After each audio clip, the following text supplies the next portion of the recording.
কবরে আমাদের প্রত্যেককে 3টা করে প্রশ্ন করা হবে। এই প্রশ্ন এমন প্রশ্ন, দুনিয়ার সব মুসলমান এই 3 প্রশ্নের ব্যাপারে জানে। শুধু মুসলমানেরা জানে এমনটা নয়, আপনার আমার আশেপাশে যত অমুসলিম আছে তাদেরকেও যদি জিজ্ঞাসা করেন, জানো কবরে 3টা প্রশ্ন করা হবে, জানো নাকি? ওরা শুধু জানে তা নয়, উত্তর সহ আমারে আপনারে বলে দিবে। এর দ্বারা এই বিষয়টা সাব্যস্ত হয় না যে প্রশ্ন আর জবাব আমার আপনার জানা আছে, এই জন্য কবরে গেলেই এই 3 প্রশ্নের জবাব দেওয়া যাবে, এটা বলার কোনো সুযোগ নাই। কেন? কারণ দুনিয়ার পরীক্ষার প্রশ্নের জবাব লেখাপড়া করলে দেওয়া যায়। সাধারণত পরীক্ষার হলে ছাত্ররা বৈধ অবৈধ 3টা পদ্ধতি অবলম্বন করে পাশ করতে পারে। কয়টা পদ্ধতি? 1 নাম্বার পদ্ধতি, যেই ছাত্র ভালোভাবে লেখাপড়া করেছে, কোনো ফাঁকি ঝুঁকি দেয় নাই, ও যখন পরীক্ষার হলে যাবে ওর বইগুলোর মধ্য থেকে যেই প্রশ্নই আসুক না কেন সুন্দর মতো সে জবাব দিয়ে দিবে। কেন? বলে সে লেখাপড়া ঠিক মতো করছে। আরেক ধরনের ছাত্র আছে সারা বছর লেখাপড়া করে না, পরীক্ষার আগের রাত্রে তাবিজ লেখে। তাবিজ বুঝেন? তাবিজ লেখে। কি লেখে? তাবিজ মানে কি গন্ত? নকল। কেমনে যে লেখে, ওটা কি দিয়া যে দেখে আল্লাহই জানে। এক গাদা তাবিজ নিয়ে যাবে, হলে যখন প্রশ্ন পাবে, যদি দেখে তাবিজের সাথে প্রশ্নের সাথে মিলে গেছে, ও দোস্তরে কয়, দোস্ত কাজ হয়ে গেছে, ও গোল্ডেন A+ পেয়ে যাবে। আর কিছু ছাত্র আছে আল্লাহ তাআলা তাদেরকে বিশেষ এক যোগ্যতা দান করছে, বলে কলম থাকে ওর খাতায় আর চোখ থাকে পাশের বন্ধুর খাতায়। বুঝেন না? আরেকজনের খাতার দিকে তাকায় তাকায় ওর খাতায় লেখে, সুন্দর মতো লেখে, ও পাস। এরকম কিছু বিশেষ যোগ্যতা সম্পন্ন ছাত্র আছে। তা বিশেষ করে এই 3 পদ্ধতি অবলম্বন করে দুনিয়ার পরীক্ষার হলে লেখাপড়া না করলেও পাস করার সুযোগ আছে। কিন্তু কবরের 3 প্রশ্নের জবাব দুনিয়া থেকে ভালো মতো মুখস্থ করে গেলে দেওয়া যাবে না। যদি কেউ ওসিয়ত করে কবরে তো 3 প্রশ্ন করা হবে, ওই অবস্থায় ভুলে যায় কিনা তার ঠিক আছে নাকি, এক কাম করিস, এই 3 প্রশ্নের জবাব সুন্দর মতো একটা কাগজে লেখা আমারে দিয়া দিও কাফনের মধ্যে, যাতে করে দেখে দেখে জবাব দিয়ে দিতে পারি। বলেন তো সুযোগ আছে নাকি? সুযোগ নাই। মুখস্থ করলে হবে না, নকল নিয়ে গেলে হবে না। কেন হবে না? কারণ দুনিয়ার 3 প্রশ্নের জবাব এগুলো লেখাপড়া, নকল আর দেখে লেখার সাথে সম্পৃক্ত, কিন্তু কবরের 3 প্রশ্নের জবাব ব্যক্তির দুনিয়ার আমলের সাথে সম্পৃক্ত। এই 3টা বিষয়ে পেয়ে খুশি মানে কি? যে ওই 3 বিষয়ের উপরে সে যথাযথভাবে আমল করে। আল্লাহকে রব হিসাবে পেয়েছি, রবের সকল হুকুম আহকাম সে মেনে চলে, রব যেটা আদেশ করেছে নির্দ্বিধায় মেনে নেয়, রব যেটা নিষেধ করেছে যদি তার মনে হয় বাহ্যিকভাবে এটা আমার জন্য ক্ষতি হতে পারে, ছেড়ে দেয়। ইসলাম যেটা তার জন্য বৈধ করেছে সে মেনে নেয়, ইসলাম যেটা অবৈধ করেছে সে সেটা সন্তুষ্ট চিত্তে বাদ দিয়ে দেয়। দুনিয়ার মানুষ তাকে যত কিছুই বলুক না কেন, নবীর আদর্শ সুন্নাতকে সে ধারণ করে, বলে এই অনুযায়ী যদি কোনো ব্যক্তি তার জীবনকে সাজাতে পারে, ওই ব্যক্তি আখিরাতে তার জন্য জান্নাত ওয়াজিব হয়ে যায়, তার জন্য জান্নাত ওয়াজিব। আর যেই ব্যক্তি এই 3 বিষয় সন্তুষ্ট চিত্তে মেনে নেওয়ার সাথে সাথে আমল করতে পিছপা হয় না, ও প্রকৃত ঈমানের মজা লাভ করতে পারে। ঈমানের মজা যখন লাভ হয়, বাকি সব বিষয় আল্লাহ তাআলা তার জন্য সহজ করে দেয়। সাহাবায়ে কেরাম ঈমানের স্বাদ সবচাইতে অনুধাবন করতে পেরেছেন নবী রাসূলগণের পরে। নবী রাসূলগণের পরে সবচাইতে ঈমানের মজা অনুভব করেছে সাহাবায়ে কেরাম। এই জন্য গোটা পৃথিবীও তাদের পায়ের তলে এনে দিয়ে তাদেরকে ঈমান থেকে এক চুল পরিমাণ নড়ানো যায় নাই। একেবারে মৃত্যুর দুয়ারে পৌঁছিয়ে দেওয়া হয়েছে, ওই অবস্থায়ও তাদের ঈমান থেকে তাদেরকে নড়ানো যায় নাই। সাহাবায়ে কেরামের শত শত ওয়াকিয়া বলা যাবে। সাহাবায়ে কেরামের এই ওয়াকিয়া, সাহাবায়ে কেরামের এই ঘটনা, এগুলো আমাদের জীবনের জন্য পাথেয়, এগুলো আমাদের ঈমান তরুতাজা করণার্থে কাজে লাগে। রাসূলুল্লাহ সাল্লাল্লাহু আলাইহি ওয়াসাল্লামের একজন সাহাবী, তার নাম হলো আব্দুল্লাহ ইবনে হুযাফা রাদিয়াল্লাহু তাআলা আনহু। আব্দুল্লাহ ইবনে হুযাফা মুসলমানদের সাথে রোমদের প্রথম যুদ্ধ হয়, তাবুকের যুদ্ধ। তবে ওই যুদ্ধে উভয় পক্ষ সংঘর্ষ হয় নাই। দীর্ঘ প্রায় ৭০০ কিলোমিটার পথ পাড়ি দিয়ে নবীজি সাল্লাল্লাহু আলাইহি ওয়াসাল্লাম একেবারে রোম সীমান্তে পৌঁছায় গেছেন। কাফেরদের সাথে, রোমদের সাথে যুদ্ধ হবে।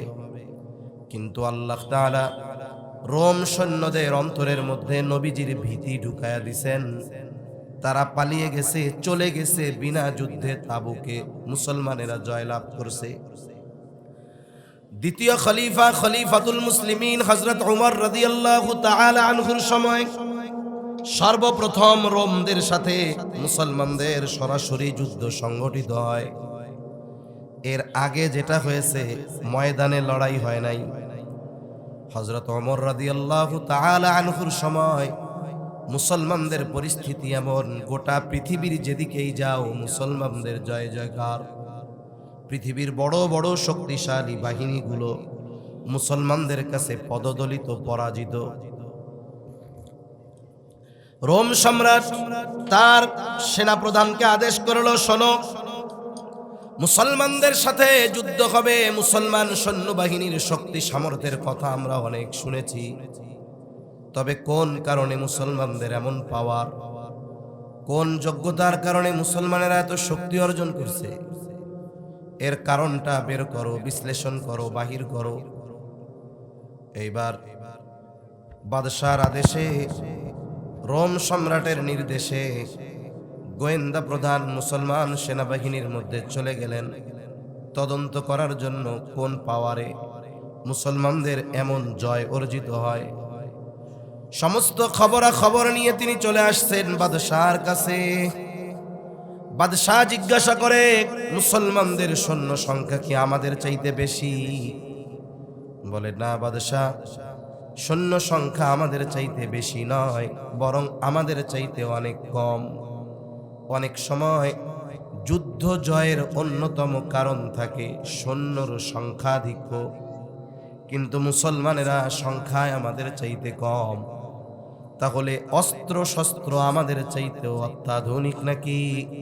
বলে, না, অস্ত্রগুলাও আমাদের চাইতেও অনেক আধুনিক নয়। অনেক সময় সংখ্যা কম কিন্তু অস্ত্র ভারী। ১০০ জনের কাছে ১০০টা লাঠি আছে, ১০০টা লাঠি আছে, লাঠি অথবা আরো ধারালো অস্ত্র, দাটা আছে এগুলা, কিন্তু আর একজনের হাতে একটা AK-47 আছে। বলেন তো ওই ১০০ লোক ওই একজনের সামনে কিছু? এখানে পার্থক্য সংখ্যা নয়, এখানে পার্থক্য হলো সমরাস্ত্র, আর্মস। না বাদশাহ, অস্ত্র আমাদের চাইতেও অনেক ভারী বা এরকম কিছু নয়, তবে তাদের এই জয়ের কারণ কি? কোন কারণে তাদের সামনে পৃথিবীর বড় বড় শক্তিগুলো পদদলিত, পরাজিত? গোয়েন্দা সংস্থা, গোয়েন্দা প্রধান রিপোর্ট করে বাদশাহ নামদার, এর অন্যতম কারণ হলো তারা যুদ্ধের ময়দানে যায় কিন্তু তারা মরণকে ভয় পায় না। তারা যুদ্ধের ময়দানে যায় মৃত্যুকে আলিঙ্গন করার জন্য।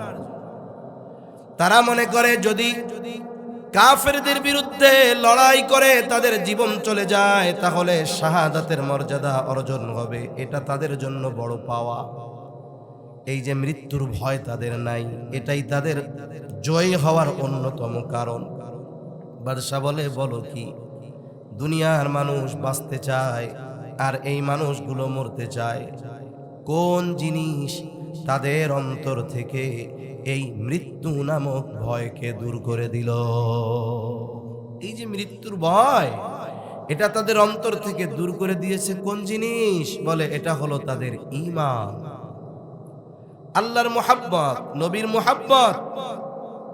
এগুলো তাদের অন্তর থেকে মৃত্যুর ভয় দূর করে দিয়েছে। তারা ঈমানের দিক দিয়ে মজবুত, এই জন্য তাদের কাছে সবচাইতে বেশি প্রিয় হলো ঈমান। আল্লাহ তাআলাও তাদের এই ঈমান যে সবচাইতে প্রিয়, এর সাক্ষ্য আল্লাহ তাআলা কোরআনুল কারীমের মধ্যে দিয়েছেন। আল্লাহ তাআলা বলেন, ওয়ালাকিন্নাল্লাহা হাব্বাবা ইলাইকুমুল ঈমান। আল্লাহ তাআলা তাদের কাছে যে সবচাইতে বেশি প্রিয় ঈমান, আল্লাহ তাআলা নিজে এই বিষয়ের সাক্ষ্য দিয়েছেন। এবং তাদের কাছে সবচাইতে অপছন্দের বিষয় হলো কুফরি, নাফরমানি। আল্লাহ তাআলা এই বিষয়ের সাক্ষ্য কোরআনে দিয়েছে। অবাক হলেন বাদশা। এবার বলে, ঠিক আছে, যুদ্ধের ফলাফল যা হবে তো হবেই, কিছু জীবিত মুসলমান সৈন্যর একটু আমার কাছে একটু ধইরা পাঠাই দিও, আমি একটু ওদের ঈমানটা পরখ করব, টেস্ট করে দেখব। যুদ্ধ শুরু হয়ে গেল। ঘটনাক্রমে মুসলমানদের একটা দল কাফেরদের হাতে আটক হলো। কোন ঐতিহাসিক লেখেন 40 জনের একটা দল কাফেরদের হাতে বন্দী। বাদশার নির্দেশ পাঠায় দেওয়া হলো রাজধানীতে। বাদশার কাছে খবর দেওয়া হলো, বাদশা নামদার, মুসলমানদের একটা দল আমাদের হাতে আটক, আপনি নির্দেশ দিলেই হাজির করা হবে। পরের দিন রাজদরবারে বাদশার নির্দেশে আটককৃত মুসলিম সৈন্যদের হাজির করা হলো। প্রত্যেকটা সেনাবাহিনীর ইউনিফর্ম থাকে, বোঝা যায় দেখে যে এই সেনাবাহিনী কোন দেশের। কিন্তু মুসলমানেরা যুদ্ধের ময়দানে আসছে, কারো পায়ে জুতা নাই, কারো গায়ের পোশাক ছেঁড়া, চুলগুলো উস্কো খুস্কো। এই মানুষগুলোর চেহারা আর অবস্থা দেখে এটা বোঝা যায় না এই মানুষগুলোর হাতে পৃথিবীর বড় বড় শক্তি মুহূর্তের ভিতরে পরাজিত হয়ে যায়। এদের ভাব সপ্তে এমন মনে হয় না যে এরা এমন লড়াই করে যুদ্ধের ময়দানে। পৃথিবীর একটা নিজাম আছে, এই নিজাম সব জায়গায় সবাই চেষ্টা করে। যেমন কেউ যদি প্রতিপক্ষকে নিজের পক্ষে আনতে চায়, প্রথমে যেই জিনিসটা দেয় এটার নাম হলো প্রলোভন বা লোভ। কি বলে, আমার দলে আয়, টাকা পয়সা দিমুনে। এরপরে যদি না হয় তাইলে আস্তে আস্তে তাকে বসে বাগে আনার জন্য তার ক্যাপাসিটি, পদ্ধতি পরিবর্তন করতে থাকে। দুনিয়ার শাসকরা এই নিজাম সব জায়গায় ব্যবহার করে। যদি শাসকের কথা হকপন্থীরা মেনে নেয়, ভালো মানুষ মেনে নেয়, তাইলে জাগতিক সুযোগ সুবিধা দেয় ঠিক, কিন্তু ওই ব্যক্তি জাগতিক সুখ, সমৃদ্ধি, স্বাচ্ছন্দ্য লাভ করে ঠিক, আখেরাতকে হারায়। ঠিক কিনা বলো? বাদশা এবার উদ্দেশ্য করে বলতেছে, এই তোমাদের এই কাফেলার সর্দারকে, আমিরকে, নেতাকে, কারণ যে কোনো গোত্র বা যে কোনো বংশের যিনি লিডার, নেতা, তাকে যদি আয়ত্তে আনা যায়, নাক টানলে মাথা এমনিই আসে। দাঁড়ায় গেছে আব্দুল্লাহ ইবনে হুযাফা, বলে আমি হলাম এই কাফেলার আমির। আব্দুল্লাহ ইবনে হুযাফাকে বাদশা ডেকে তার পাশে বসাইলেন। কোন বাদশা? বলে তৎকালীন সময়ে গোটা পৃথিবীতে দুইটি পরাশক্তি ছিল, একটা হলো রোম আর একটা হলো পারস্য। এই রোম সম্রাট, যার পাশে বসতে পারা বড় সৌভাগ্যের ব্যাপার, এটা কল্পনার ব্যাপার। এই বাদশা তার শত্রুকে ডেকে নিয়ে হাসি মুখে তার পাশে বসাইল। কাজটা যেহেতু বাস্তবতার সাথে অমিল, সবার দৃষ্টি ওই দিকে। কি ঘটনা ঘটতেছে সবাই চিন্তা করতেছে। এই বুঝি বাদশা আদেশ দেয়, যাও এদেরকে শুলিতে চড়াও। অথবা শিরচ্ছেদ করে দাও। কিন্তু বাদশাহ শত্রুকে আদর করে তার পাশে ডেকে বসাইলেন। কারণ কি? আব্দুল্লাহ ইবনে হুযাফাকে বাদশাহ এবার বলে, আব্দুল্লাহ, তোমার প্রতি আমার একটা ভালোবাসা দরদ তৈরি হয়ে গেছে। আমি চাই তোমার সাথে আমার একটা ভালো সম্পর্ক হোক। ও আব্দুল্লাহ, তবে তোমার আর আমার মাঝে একটা জিনিস অন্তরায় হয়ে দাঁড়ায় গেছে। আমি খ্রিস্টান, তুমি হলে মুসলিম। ও আব্দুল্লাহ, তুমি যদি ইসলাম ধর্ম ত্যাগ করে খ্রিস্ট ধর্ম গ্রহণ করো, এক নাম্বার তুমি আমার মুহাব্বতের কাছের মানুষ হয়ে যাইবা, ভালোবাসার পাত্র হয়ে যাইবা। তুমি হয়তো চিন্তা করতেছ তুমি ঈমান ইসলাম বাদ দিয়ে খ্রিস্টান হবা, এলাকায় গেলে তোমার জীবন থাকবে না। কোনো টেনশনের কারণ নাই, আমি তোমার সম্পূর্ণ নিরাপত্তা দিব। আমার ঘরে আমার একমাত্র ষোড়শী যুবতী কন্যা, তাকে তোমার সাথে বিবাহ দিয়ে দিব। বিবাহের সময় আমার এই বিশাল সাম্রাজ্যের অর্ধেক আমি তোমার নামে লিখে দিব। আমার মৃত্যুর পর তুমি বাকি অর্ধেকের মালিক হয়ে যাবা। তুমি হবা বিশাল এই রোম সাম্রাজ্যের একচ্ছত্র অধিপতি। কত সুবিশাল এক অফার! আমরা হইলে কি করতাম? চিন্তা করতাম, আমাদের দেশের এক উসুল আছে না, এক নিয়ম আছে আমাদের দেশে। ইসলাম মানতে বললে কি বলে? বলে ভাই আগে রাষ্ট্রীয়ভাবে ইসলাম প্রতিষ্ঠা হোক, এরপরে সব মানব। এক দলের না বললেও মনে মনে কথা কিন্তু এটা, আগে আমাদের দেশে ইসলাম হোক, ইসলামী রাজত্ব হোক, শাসন ব্যবস্থা হোক, এরপরে মানব। পৃথিবীর কোন দেশ আছে বর্তমান দুনিয়ায় ইমারতে ইসলামী আফগানিস্তান, এরা শরঈ হুকুমের উপরে চলার সর্বোচ্চ চেষ্টা করে, ঠিক কিনা বলেন? বলেন তো, যখন আমেরিকার সাঙ্গপাঙ্গ সহ ন্যাটো জোটের বিরুদ্ধে যুদ্ধ চালিয়েছে তারা, ওই সময় কি তারা দিনের উপরে চলতো? ব্যক্তিগতভাবে যতটুক মানা সম্ভব মানত কি মানত না? নাকি চিন্তা করছে আগে রাষ্ট্র দখল দেই, এরপরে ওই সময় দাড়ি দুড়ি রাখ মনে? দাড়ি কি আগেই ছিল? সুন্নাত কি আগেই ছিল? তার মানে ইসলাম ওদের গোটা বডিতে ছিল। এজন্যই গোটা দুনিয়ার সবচাইতে বড় শক্তির বিরুদ্ধে লড়াই করে ইসলাম প্রতিষ্ঠা করতে পেরেছে। আর আমাদের ইসলাম বডির মধ্যে নাই, কিন্তু আমরা ইসলাম রাষ্ট্রীয়ভাবে কায়েম করতে চাই। মনে রাখতে হবে, ইসলাম কোন পদ্ধতিতে প্রতিষ্ঠা হবে এটা ইসলাম জানায় দিছে। ইসলাম জানায় দিছে যে ইসলাম এই পদ্ধতিতে প্রতিষ্ঠিত হবে। জাগতিক মানুষের রচিত পদ্ধতিতে ক্ষমতায় যাওয়া যেতে পারে, হ্যাঁ কিছু ভালো কাজ করা যেতে পারে, কিন্তু ইসলাম প্রতিষ্ঠা করা এত সহজ নয়। এজন্য আমরা সবাই যদি এখানে ইসলাম মানি, মনে করেন আপনাদের এই গ্রামের নাম কি? হ্যাঁ, জ্ঞানাসুর। জ্ঞানাসুর গ্রামের সবাই ব্যক্তিগতভাবে ইসলাম মানে, সবাই ব্যক্তিগতভাবে ইসলাম মানে।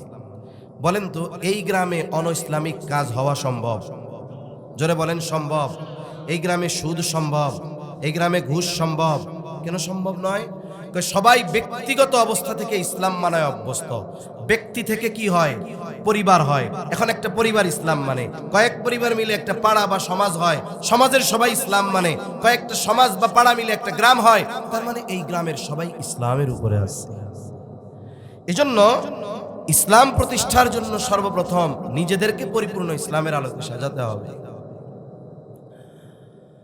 আব্দুল্লাহ ইবনে হুযাফা, তার কাছে সবচাইতে প্রিয় ঈমান। আল্লাহ তাআলা বলেন, ওয়ালাকিন্নাল্লাহা হাব্বাবা ইলাইকুমুল ঈমানা ওয়া যায়্যানাহু ফি কুলুবিকুম ওয়া কাররাহা ইলাইকুমুল কুফরা ওয়াল ফুসুকা ওয়াল ইসয়ান। আল্লাহ তাআলা জানায় দেন, তাদের কাছে কুফরি আর নাফরমানি সবচাইতে ঘৃণিত, সবচাইতে অপছন্দের বস্তু হলো কুফুর, মানে ঈমান ত্যাগ করা, আল্লাহর নাফরমানি করা। বাদশাহ ঈমান ত্যাগ করে ওই দুনিয়ার প্রলোভন দিয়েছে, কুফুরকে গ্রহণ করার শর্ত দিয়েছে, ঈমানকে পরিত্যাগ করার শর্ত দিয়েছে। সবচাইতে প্রিয় জিনিস ত্যাগ করতে হবে সবচাইতে অপছন্দের জিনিসকে গ্রহণ করার মাধ্যমে। এটা তো কোনো ইমানদার মেনে নিতে পারে না। আব্দুল্লাহ ইবনে হুযাফাকে যখন বাদশাহ এই কথাগুলো বলতেছিল, প্রচন্ড রাগে ক্ষোভে ওনার রক্ত গরম হয়ে গেছে, লোম কূপ দিয়ে ঘাম বের হচ্ছে, চোখ দুটো রক্তবর্ণ হয়ে গেছে। উনি বসা থেকে উঠে দাঁড়ায় গেছেন, রক্ত চক্ষু দেখ বাদশার দিকে ফিরে তাকিয়ে বুলন্দ আওয়াজে বলতেছে, এই রোমের কুকুর, তুই কি দুনিয়ার বিনিময়ে আমার ঈমান কিনতে চাস? শুনে রাখ, এ তো তোর সামান্য রোম সাম্রাজ্য। তুই যদি আমাকে গোটা দুনিয়ার মালিকও বানায় দেস, আমি ওই দুনিয়ার কাছে আমার ঈমানকে বিক্রয় করব না। অবস্থাটা কি দেখেন, এই যে হিম্মত, এই যে সাহস, শাসকের সামনে ইসলামের পক্ষে বুলন্দ আওয়াজে কথা বলা, এটা তো অন্যতম এক জিহাদ। এটা সাহাবায়ে কেরাম পরিপূর্ণ দেখায় গেছে। এই যে বলতেছে আমাদের সদস্য হুজুর রাহমাতুল্লাহ আলাইহি, একটা সময়ের প্রতাপশালী প্রভাবশালী অন্যতম শাসক আইয়ুব খানের সামনে এরকম হয়েছে। ইমানি শক্তি, ইমানি মজা যারা পাইছে ওরা এগুলো পরোয়া করে না, কিন্তু আমরা ঈমান বিক্রয় করে দুনিয়া কিনতে চাই। এটাই তাদের সাথে আমাদের পার্থক্য। রোমের মানুষ কোনোদিন এটা কল্পনাও করে নাই যে তাদের বাদশার সামনে কেউ উঁচু গলায় কথা বলতে পারে। অথচ একজন বন্দী এমন এক ধমক দিয়েছে, মুহূর্তের ভিতরে গোটা দরবার পিনপতন নীরব, কারো মুখে কোনো কথা নাই। কি দেখলো এটা বাস্তব না সত্য? কিছু সময়ের জন্য হতভম্ব হয়ে গেছে সবাই। বাদশা কিছু না বলে রাগে ক্ষোভে অন্দরমহলে চলে গেছে। একটু পরে আদেশ দিয়েছে, যাও ওরে জেলখানার মধ্যে আটকাও, লোভ দিয়ে ঈমান কেনা যায় নাই। ওকে জেলখানার মধ্যে আটকাও, ঈমানের ক্ষমতা দেখায়, পাওয়ার দেখায়, দেখি কতক্ষণ থাকে এই পাওয়ার। জেলখানায় আটকাও, খাবারও দিবা না, পানিও দিবা না। ডাক্তারকে বলছে খবর রাখবা, যখন দেখবা অবস্থা খারাপ আমার কাছে বলবা। এক সপ্তাহ হয়ে গেছে, আব্দুল্লাহ ইবনে হুযাফা জেলখানার মধ্যে, খাবারও নাই, পানিও নাই। একটা মানুষ 2-3 বেলা যদি না খাই আমরা, মোটামুটি বিছানা ধরা হয়ে যায়। কিন্তু এক সপ্তাহ খাবার নাই, পানি নাই, জেলখানার মধ্যে আব্দুল্লাহ ইবনে হুযাফা শুয়ে আছে। বাহির থেকে দেখে বোঝা যায় না বেঁচে আছে নাকি মারা গেছে। ডাক্তার ভেতরে ঢুকে দেখে অবস্থা করুন, কোনো মতে শ্বাস প্রশ্বাস আছে, যায় যায় অবস্থা। ডাক দেয়, ও আব্দুল্লাহ, শক্তি নাই, মুখ দিয়ে আওয়াজ বের হয় না। ডাক্তার দৌড় দিয়ে বাদশার কাছে গিয়ে বলে, বাদশাহ, আব্দুল্লাহ ইবনে হুযাফার অবস্থা করুন, কথা বলারও শক্তি নাই, এখন যদি খানা পানি না দেন যে কোনো টাইমে মারা যেতে পারে। বাদশাহ আদেশ দিলেন, যাও তার জন্য খাবার আর পানি নিয়ে যাও। খাবার পানি নিবা, মদ মেশানো পানি আর শূকরের গোশত। তবে যখন খাবারের জন্য সে প্রস্তুতি নিবে, এই খাবারের বিষয়টা তারে জানায়া দিবা। বাদশাহর আদেশে ডাক্তার শূকরের গোশত আর মদ মেশানো পানি নিয়ে গেছে, খাবার সামনে প্রস্তুত। আব্দুল্লাহ ইবনে হুযাফা এমনিতেই তো ক্ষুধার্ত, দুর্বল, স্বাভাবিক হলো মানুষ যখন প্রচন্ড ক্ষুধার্ত, তখন খাবার যদি সামনে আসে ক্ষুধার তীব্রতা আরো বেড়ে যায়।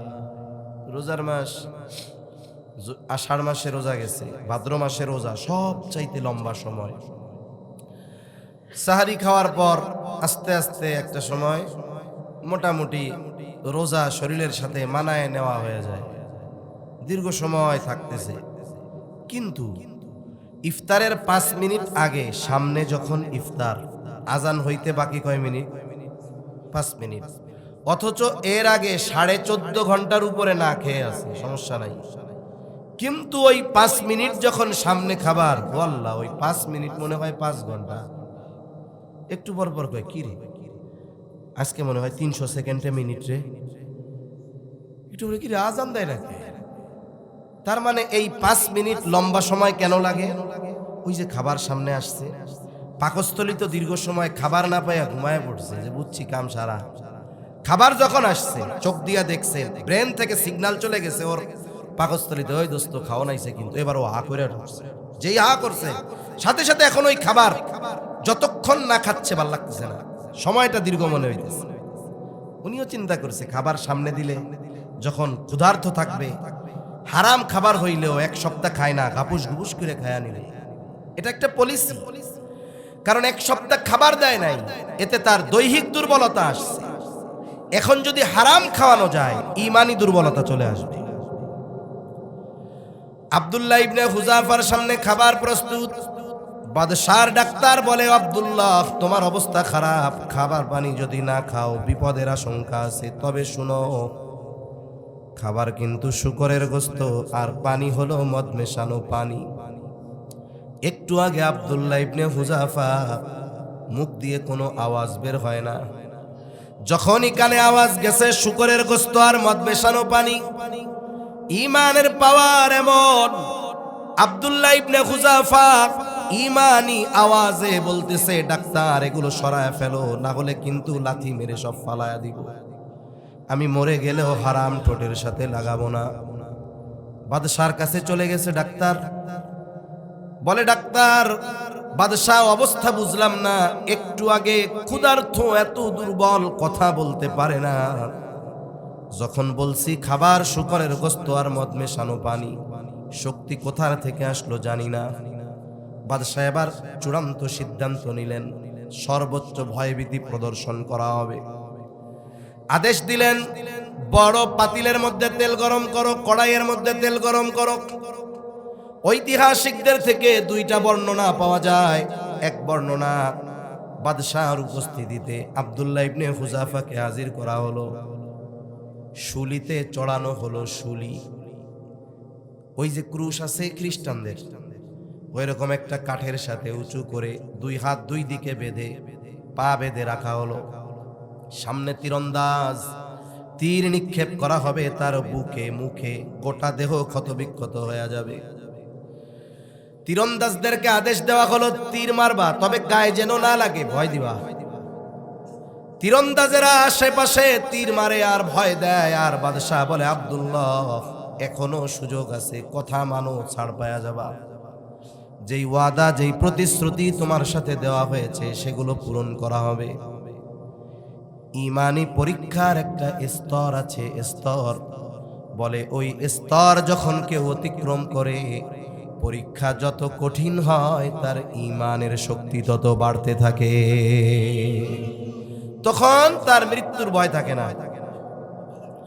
আব্দুল্লাহ ইবনে হুযাফা ওই অবস্থার উপরেও ঈমানের উপরে অনড়। আর এক বর্ণনা আসছে, আব্দুল্লাহ ইবনে হুযাফা এত দুর্বল, দুইজনের কাঁধে ভর করে বাদশার সামনে ফুটন্ত তেল টকবক করতেছে। বাদশা তেল দেখায় বলে, আব্দুল্লাহ এখনো সময় আছে, আমার কথা মানো, নাইলে তোমারে কিন্তু তেলের মধ্যে ফালায়া দেওয়া হবে। আব্দুল্লাহ ইবনে হুযাফা অবস্থার উপরে অনড়, মরবতাও আমি ঈমান ছাড়ব না, গোপনও করব না, ছাড়া তো বহুদূর, ঈমান গোপনও করব না। এবার বাদশাহ আদেশ করলো, যাও জেলখানা থেকে একজন মুসলিম কয়েদি ধরে আনো। বাদশাহর আদেশে একজন মুসলমান কয়েদি আনা হলো। বাদশাহ ইশারা দিল, তেলের মধ্যে ফালায়া দাও। যখন ফুটন্ত তেলে একজন টকবকে যুবককে ফেলে দেওয়া হলো, মুহূর্তের ভিতরে শাহাদাতের অমীয় সুধা পান করছে। শরীর থেকে মাংসগুলো হাড্ডি থেকে আলাদা হয়ে গেছে। বাদশাহ চিন্তা করছে, এই দৃশ্য দেখে আব্দুল্লাহ ইবনে হুযাফা ভীত হবে, কিন্তু ঈমান তো এমন, এই দৃশ্য দেখে ভীত হয় নাই, বরং তার অন্তরে শাহাদাতের তামান্না আরো বেশি বাড়ছে। আব্দুল্লাহ ইবনে হুযাফার এই অবস্থা দেখে বাদশাহ আদেশ করলো, যাও ওরেও তেলের মধ্যে ফেলায় দাও। আব্দুল্লাহ ইবনে হুযাফাকে ধরে দুইজন তেলের দিকে নিয়ে যায়। আব্দুল্লাহ ইবনে হুযাফা এতক্ষণ স্বাভাবিক, এখন কান্না শুরু করে দিছে। তারা ভাবছে মরার ভয়ে কান্না করে। বাদশাহ বলে, আব্দুল্লাহ কান্না করো কেন? মৃত্যুর ভয় হয়, প্রিয়জনের জন্য কি মায়া হয় নাকি? আব্দুল্লাহ ইবনে হুযাফা বলে, না, মৃত্যুর ভয়ে কান্না করি না। কান্নার কারণ কি? বলে বাদশাহ, আমার মালিক আমারে একটা জীবন দিয়েছে, একবার আমি এই জীবন আল্লাহর জন্য, ঈমানের জন্য উৎসর্গ করতে পারবো। আমার তো মন চায় আমার শরীরে যত লোম, ওই লোম সমপরিমাণ জীবন যদি আল্লাহ আমাকে দিত, আমি বারবার আমার এই জীবন আল্লাহর জন্য কোরবান করতে পারতাম। আফসোস করতেছি, মরতে পারবো কয়বার? একবার। এই জন্য দ্বিতীয়বার সুযোগ নাই তো। এই যে শাহাদাতের অমিয় সুদা একবার পান করতে পারবো, আর তো পারবো না। ওই যে সুযোগ নাই, এই আফসোসে কাঁদতেছি। কারণ হাদিসের মধ্যে আসছে, হাদিসের মধ্যে আসছে, কারণ এখানে 7টায় জামাত হবে, আমরা শুরু করব, আমরা শেষ করে দেব, ডিস্টার্ব না হয়। হাদিসের মধ্যে আসছে, যারা আল্লাহর জন্য জীবন উৎসর্গ করে শহীদ, আল্লাহ তাআলা তাদেরকে স্পেশাল ফ্যাসিলিটির মধ্যে রাখেন। জান্নাতের সবুজ পাখির মধ্যে তাদের রূহ থাকে, তারা উড়ে বেড়ায়। আল্লাহ প্রদত্ত নিয়ামত সামগ্রী তারা ভোগ করতে থাকে। আল্লাহ তাআলা তাদের জিজ্ঞাসা করে, বান্দা তোমাদের আর কোনো কিছুর চাহাত আছে নাকি? সবাই বলে, না আল্লাহ, কিছুর প্রয়োজন নাই, কিছুই মন চায় না। তবে একটা জিনিস মন চায়। কি মন চায়? আল্লাহর নবী জানায় দেন, শহীদরা তখন আল্লাহ তাআলার কাছে ফরিয়াদ করে আর বলে, আল্লাহ, আবার যদি দুনিয়ায় পাঠাইতেন, শহীদ জিহাদ করতাম, শহীদ হইতাম।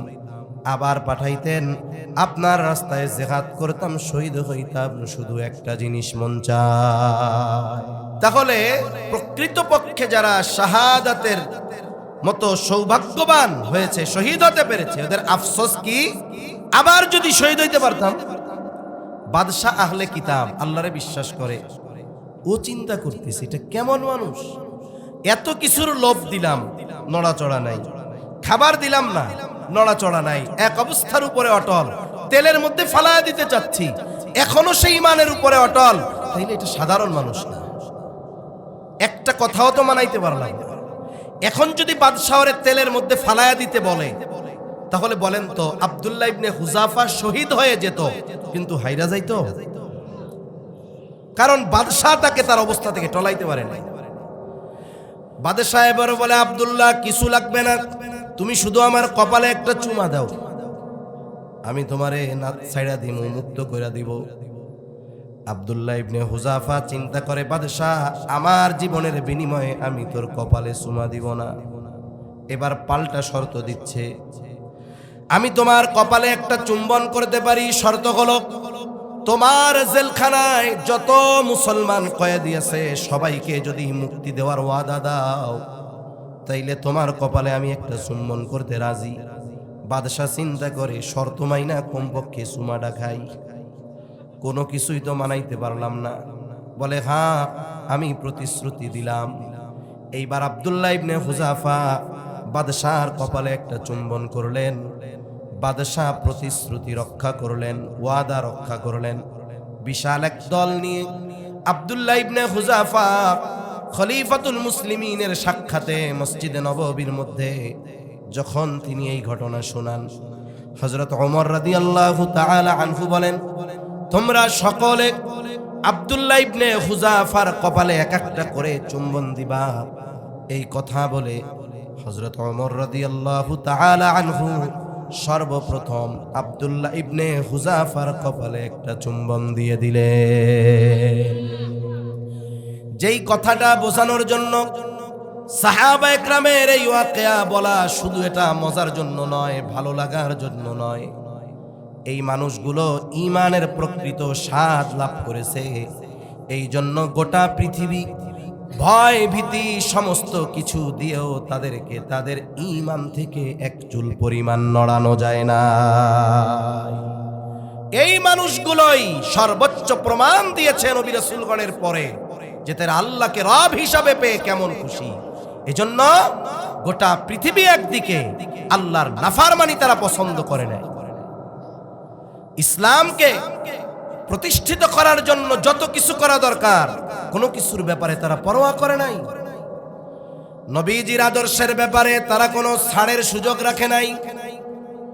এই মানুষগুলোই মুখে স্বীকৃতি দেওয়ার সাথে সাথে বাস্তবিক আমলে পরিণত করে দেখায় দিয়েছে যে তারা আল্লাহকে রব হিসাবে পেয়ে খুশি, ইসলামকে দিন হিসাবে পেয়ে খুশি, নবীকে মুহাম্মদুর রাসূলুল্লাহ সাল্লাল্লাহু আলাইহি ওয়াসাল্লামকে নবী হিসাবে পেয়ে খুশি। বলেন তো, আমাদেরও যদি বাস্তবে এই তিন বিষয়ে খুশি হতে হয়, খুশির প্রমাণ দিতে হয়, শুধু মুখ দিয়ে বললে হবে না, বাস্তবে প্রমাণ করতে হবে।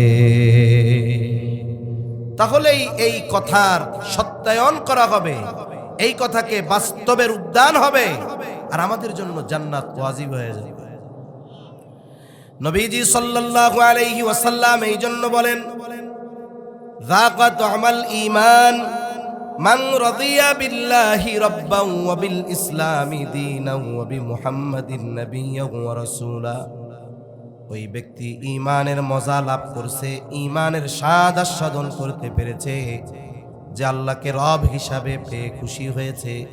তার মানে আল্লাহ তাআলার বিধিবিধান সন্তুষ্ট চিত্তে মেনে নিয়েছে, ইসলামী হুকুম আহকাম অনুযায়ী তার জীবনকে সাজিয়েছে, সুন্নাতের আলোকে নিজের জীবনকে সাজিয়েছে। এই লোকগুলো ঈমানের এত মজা লাভ করেছে যে জীবনের সবচাইতে কঠিন মুহূর্তে ঈমান গোপন করার সুযোগ থাকার পরেও তারা ঈমান গোপন করে না। উমাইয়ার গোলাম হযরত বেলাল রাদিয়াল্লাহু তাআলা যখন উমাইয়া জানছে যে ঈমান আনছে, মুসলমান হইছে, গোলামের উপরে জুলুম করবে, কে ঠেকাবে? হযরত বেলাল রাদিয়াল্লাহু তাআলা আনহুকে মরুভূমির মধ্যে উত্তপ্ত গরম বালু, যেই জায়গায় কড়াই রেখে উপরে তেল দিলে তেল গরম হবে, ডিম ভেজে খাওয়া যাবে, এত গরম, খালি পায়ে হাঁটা যাবে না, এত গরম, এমন জায়গায় শুয়ায়া ঘোড়ার সাথে ওনাকে বেঁধে, ঘোড়ার সাথে উটের সাথে বেঁধে দেওয়া হতো, আর ওইগুলো টানতো, বালির মধ্যে চলতেছে এইভাবে, আর মুখ দিয়া শুধু বের হয় আহাদ আহাদ আহাদ, আল্লাহ এক, আল্লাহর একত্ববাদের কথা বারবার জবান দিয়ে বের হচ্ছে। আবু বকর সিদ্দিক রাদিয়াল্লাহু তাআলা আনহু বেলালকে বলে, ও বেলাল, তুমি যত মুখ দিয়ে আহাদ শব্দটা বের করো, জুলুমের মাত্রা তত তোমার উপরে বেড়ে যায়। তুমি একটু চুপ থাকো, কথাটা মনে মনে বলো, আওয়াজ করে বলো না। তুমি যদি একটু ঈমানটা গোপন রাখো, কথাটা যদি না বলো, তাইলে তোমার উপরে জুলুমটা কিছু হালকা হবে। কিন্তু বেলাল ঈমানের মজা, এমন মজা পেয়েছে যে শাস্তির কষ্টের চাইতে আল্লাহকে ডাকার মধ্যে সে বেশি মজা পেয়ে গেছে। এজন্য জুলুম তাকে তার অবস্থা থেকে টলাতে পারে নাই, বরং জুলুমের মাত্রা বেড়েছে, আর আল্লাহকে ডাকার পরিমাণও সে বাড়ায় দিয়েছে। সুবহানাল্লাহ। তাদের মতো ঈমান তো আমাদের অর্জন করা সম্ভব নয়, কারণ তাদের ঈমানের উপমা দিয়েছেন আল্লাহ তাআলা। আল্লাহ তাআলা আমাদেরকে নবী রাসূলগণের মতো ঈমান আনতে বলেন নাই, ওটা সম্ভব না। আমিনু কামা আমানান নাস, তোমরা ওই মানুষদের মতো ঈমান আনো, কারা? সাহাবায়ে কেরামের মতো ঈমান আনার কথা বলা হয়েছে। এজন্য সাহাবায়ে কেরামের এই ঈমান দীপ্ত ঘটনাগুলো আমাদের হৃদয়ে ওই রকম ঈমান আনায়ন করার ব্যাপারে আগ্রহ পয়দা করে। যদিও তাদের মতো ঈমান আনা আমাদের সম্ভব নয়, কিন্তু চেষ্টা প্রচেষ্টা অব্যাহত রাখা যেতে পারে। রাসূল আকরাম সাল্লাল্লাহু আলাইহি ওয়াসাল্লাম বলেন, তিরমিজির বর্ণনা, মান ক্বালা রাদিতু বিল্লাহি রাব্বান ওয়া বিল ইসলামি দীনা ওয়া বিমুহাম্মাদিন নাবিয়্যান ওয়া রাসূলা। যে বলবে রাদিতু বিল্লাহি রাব্বা, আমি রব, আল্লাহকে রব হিসাবে পেয়ে খুশি, ওয়া বিল ইসলামি দীনা, আমি ইসলামকে দিন হিসাবে পেয়ে খুশি, মুহাম্মাদুর রাসূলুল্লাহ সাল্লাল্লাহু আলাইহি ওয়াসাল্লামকে নবী হিসাবে পেয়ে খুশি। আরেক বর্ণনায় আসছে সালাসা মাররাত, তিনবার বলবে। আরেক বর্ণনায় সকালে তিনবার, সন্ধ্যায় তিনবার। নবীজি বলেন ওয়াজাবাত লাহুল জান্নাহ, তার জন্য জান্নাত ওয়াজিব হয়ে যাবে। এই কথাগুলো বলার উদ্দেশ্য কি শুধু মুখ দিয়ে বলা, না বাস্তবেও প্রমাণ করা? সকাল সন্ধ্যার আমলটা কেন? এটা হলো অ্যালার্মের মতো। কিসের মতো? যেমন কেউ সকালে অফিসে যাবে, কোনো কাজ যখন থাকে, ফজরের সময় উঠতে হবে, উদ্দেশ্য নামাজ, কিন্তু অ্যালার্ম দিলে ঘুম থেকে জাগাটা সহজ হয়। অফিসে যাবে 9টায়, 8টায় অ্যালার্ম দেওয়া, সে সতর্ক হয়ে যায়, এই 9টা বেজে যাচ্ছে। যদি আমার কোনো ত্রুটি বিচ্যুতি চলে আসে, আমার এই সকাল সন্ধ্যার আমল আমাকে মনে করায় দিবে, এই আল্লাহর বান্দা, তুই না আল্লাহকে রব হিসাবে পেয়ে খুশি, খবরদার তোর দ্বারা যেন আল্লাহর কোনো নাফরমানি না হয়। এই আল্লাহর বান্দা, তুই না ইসলামকে দিন হিসাবে পেয়ে খুশি, তোর দ্বারা যেন কোনো ইসলাম বহির্ভূত কাজ সংগঠিত না হয়। এই আল্লাহর বান্দা, তুই না নবীকে মুহাম্মাদুর রাসূলুল্লাহকে নবী হিসাবে পেয়ে খুশি, খবরদার তোর দ্বারা যেন কোনো সুন্নাহ বহির্ভূত কাজ না হয়। বলা এবং করা, এই দুটার মাধ্যমে যদি আমরা আমাদের খুশির প্রমাণ দিতে পারি, তাহলে আমাদের জন্য জান্নাত সুনিশ্চিত ইনশাআল্লাহ। আমলটা করবো তো ইনশাআল্লাহ। সাথে সাথে ইসলামের আলোকে জীবনকে সাজাবো। সাহাবায়ে কেরামের ঈমানদীপ্ত ঘটনাগুলো পড়বো। সময় সুযোগ আছে, হেকায়াতে সাহাবা মসজিদগুলোর মধ্যে আছে, আমরা পড়বো। ফাজাইল আমল থেকে সাহাবায়ে কেরামের জীবনীগুলো পড়বো। এগুলো আমাদের সুপ্ত ঈমানকে তপ্ত করবে। যেমন একটা গাছ যখন হেলে পড়ে, একটু পানি যখন দেওয়া হয়, তখন সকালে দিলে বিকাল হতে আবার তরুতাজা হয়ে যায়। এই সাহাবায়ে কেরামের এই জীবনীগুলো, এই ঘটনাগুলো আমাদের ওই নেতিয়ে পড়া ঈমান আমলকে তরুতাজা করবে ইনশাআল্লাহ। সাথে সাথে সাহাবায়ে কেরামের মুহাব্বত আমরা অন্তরে রাখবো। প্রত্যেকটা মসজিদে, অধিকাংশ মসজিদে সানি খুতবা, শেষ খুতবার মধ্যে আমাদের সতর্ক করা হয়। আমরা খুতবা বুঝি আর না বুঝি, ফাযকুরুনি আযকুরুকুম, এটা আমরা সবাই বুঝি। এজন্য কি আমার মসজিদেও প্রায় দিন ওয়াজ করি নামাজে দাঁড়ানোর পরে, যে ভাই আমি যখন নামবো এরপরে দাঁড়াবেন, কিন্তু আল্লাহ যখন কই ফাযকুরুনি ওয়াশকুরুলি ওয়ালা তাকফুরুন যাওয়া লাগে না, এর আগে সবাই দাঁড়ানো সারা। কিন্তু আরো কিছু কথা বলা হয়, আল্লাহ আল্লাহ ফি আসহাবি লা তাত্তাখিযুহুম গারদাম মিন বাদি ফামান আহাব্বাহুম ফাবিহুব্বি আহাব্বাহুম ওয়া মান আবগাদাহুম ফাবিবুগদি আবগাদাহুম।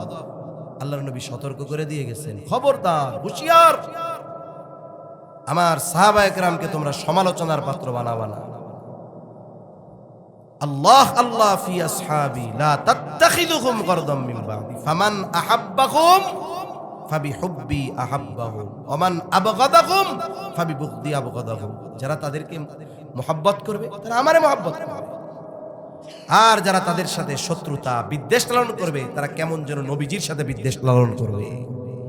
এজন্য অনেক সময় জাগতিক কিছু স্বার্থ হাসিল করতে গিয়ে ইতিহাসের অনেক ঘটনাকে আমরা অপব্যাখ্যা করে সাহাবায়ে কেরামের উপরে দোষ ত্রুটি চাপিয়ে দেওয়া হয় কি হয় না? এত বেয়াদব যে সাহাবায়ে কেরামের নাম উচ্চারণ করার সময় আগে হযরত বলাও ভাল লাগে না, পরে রাদিয়াল্লাহু তাআলা আনহু বলে না। এরকম আছে না কিছু বেয়াদব? সেজন্য সাবধান, সাহাবায়ে কেরামের ব্যাপারে আমরা কখনো দোষ অন্বেষণ করব না, কারণ তাদের ব্যাপারে আল্লাহর ঘোষণা রাদিয়াল্লাহু আনহুম ওয়া রাদু আন। তাদের ব্যাপারে আল্লাহর ঘোষণা ওয়ালাকিন্নাল্লাহা হাব্বাবা ইলাইকুমুল ঈমান ওয়া যায়্যানাহু ফি কুলুবিকুম ওয়া কাররাহা ইলাইকুমুল কুফরা ওয়াল ফুসুকা ওয়াল ইসয়ান।